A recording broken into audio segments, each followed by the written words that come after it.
c'est effectivement le recours à la violence.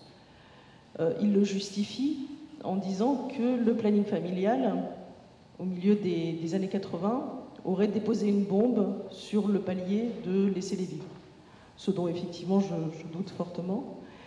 Et c'est ce qui fait en fait en quelque sorte qu'il décide de passer à l'action plus ou moins violente. La première forme d'action, c'est SOS Tout Petit, où c'est plutôt des réunions de prière, un peu brutales, mais des réunions de prière quand même.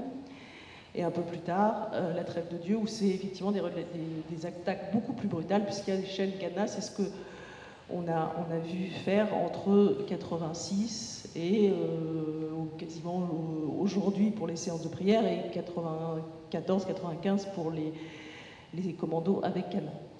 Ce qu'il faut savoir, c'est qu'à partir de 99, l'association SOS Tout Petit a le droit de perturber l'avortement avec des prières. Ils ont le droit de prier devant des hôpitaux, ils ont le droit de le faire, ils ont le droit d'empêcher des femmes d'aller avorter.